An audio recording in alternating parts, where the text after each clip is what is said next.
INEC meets with stakeholders in preparation ahead of FCT Council's election.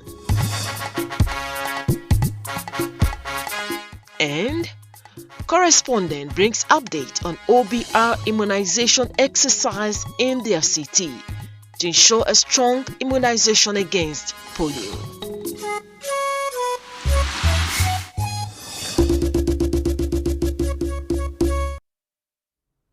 A very good evening. Thanks for joining us on NTA Channel 5 News at 7. I am Miriam Emekamadi. Evacuation of the unprocessed rice in pyramids have commenced in Abuja. Rice millers were on ground to see to the evacuation for milling and processing. Ayena J. Alta reports. It would be recalled that rice paddy under the Rice Farmers Association of Nigeria program RIFAN were stacked in 13 massive pyramids to ensure Nigeria's food security and abundance. This unprocessed rice, which was gathered together from across the 36 states of the Federation, is said to be just about 10% of the produce by farmers under the Anchor Borrowers program. Evacuation of this rice for milling and further processing has started in Abuja. Each miller was given a certain quantity of paddy, and he has paid. If you pay 100%, and if you have any outstanding payment and you settle that through the Unity Bank, then we will honor the allocation and load the quantity that was allocated to you. An average bag is about 75 kg, and the millers will ensure that the end product is sold to Nigerians at affordable rates. As a miller, you will apply or you request that you did a FID to refund, from refund through CBN. So whenever the refund or CBN confirm that yes, you have a rice mill, so everybody is allowed to go and they will allocate a number of bags through which capacity do you have. The Abuja Rice Pyramid is considered to be the largest in Africa. Ayena J. Auta, NTA News.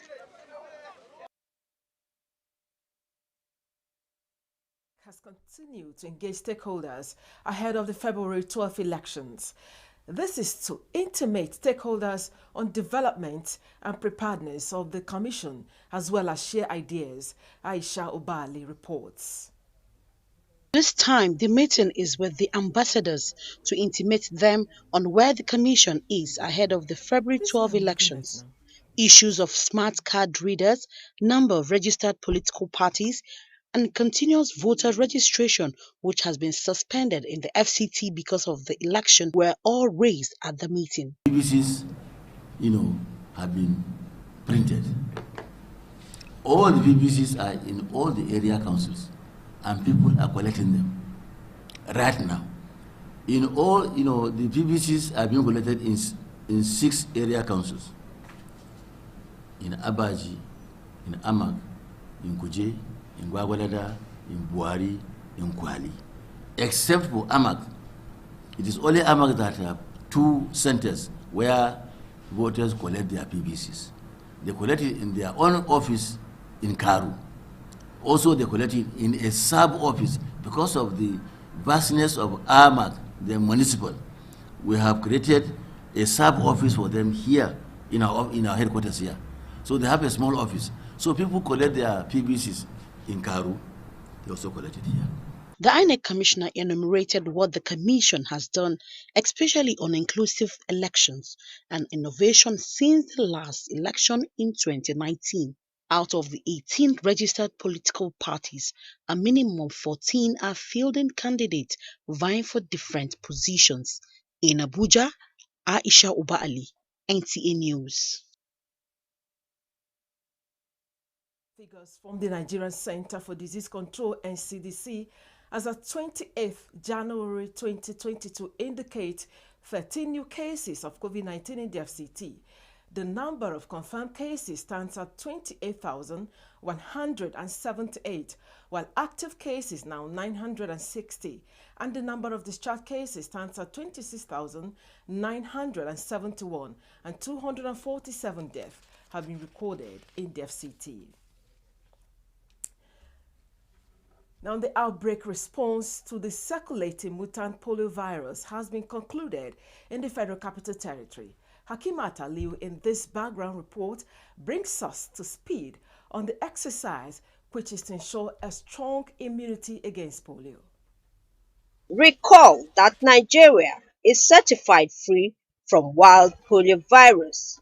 However, there are latest findings of a mutant polio virus in circulation recorded in 27 states and the Federal Capital Territory. The mutant polio virus, experts say, is a strain of polio virus which can be acquired in places with low immunity to polio or unhealthy environmental conditions. The Outbreak Response polio immunization exercise is to address the situation by ensuring children 0 to 59 months are administered oral polio vaccine to boost their immunity and to forestall any outbreak that would reverse the gains already achieved. This is the Area 2 Family Clinic, as popularly referred. It is the only primary healthcare center within the city center. Parents brought in their children to benefit from the outbreak response to the circulating mutant polio virus. I came to give my baby polio oral vaccine. I've not seen anybody coming to do it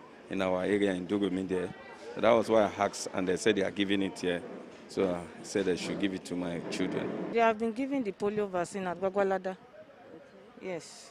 So they were given on Sunday the polio vaccine. While other eligible children have been immunized at their houses, schools, markets, worship centers, and other places. The Amak City Center ward focal person, Daniel Arnold, gave a brief of the exercise. We don't really have much rejection. Some churches we've been having issues with, some of them complied, and some schools asked us to come back. Some could not type the consent letter to the parents on time.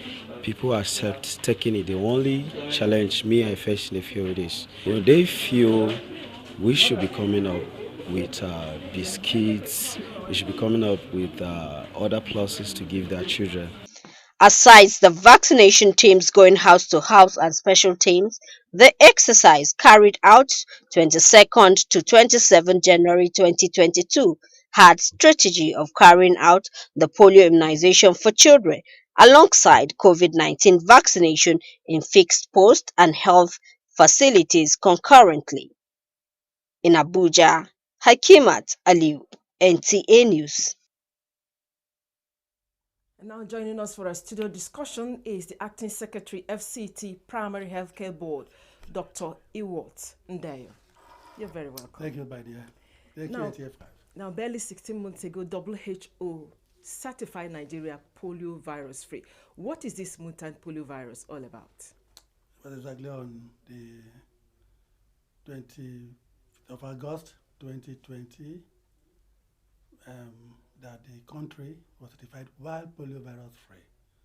And what we are having now is the mutant. There's another variety, another variant of the wild polio that is causing similar disease but of less frequency. So if that one was rare, this one is rarer. So it is a kind of adaptive transformation of the wild polio virus to a strain that would be resistant to all the efforts or all the management processes that have been put in place. So when you see a virus begin to do this, that means what you are doing at that particular time is actually having the desired effect. So the virus has got to survive and must mutate and come up with a strain that should resist all what human beings or humanity is doing to contain it. Look at the case of SARS-CoV-2, the causative agent of the COVID-19. We have been battling with this stuff, and as of now you have seen not less than 5 mutants have been derived from that. But the good news is that in both situations, that vaccination, the ongoing vaccination, is actually building the immunity that is desirable to contain the spread. Okay, now you talk about the mutant poliovirus and the wild poliovirus. Absolutely. Can you tell us the difference between the two? Oh, this one is the respiratory tract infection from droplets from That is a flu virus, while this one is an enterovirus. That is the virus that affects, that will come into your system through the mouth, that is the intestinal tract. So that alone is a basic difference, between the two. While this one is affecting the respiratory tract, the other one is affecting through the gastrointestinal tract. Okay, No, while this one is affiliated to the nervous system, this one is affiliated to the lung parenchyma and then the other tissue that borders the chest and the lungs. Okay. Yes. Now, the outbreak response immunization was flagged off in the FCT. Can you tell us the level of acceptance? Yes, it's been very nice. And the main strategy this time around was integration.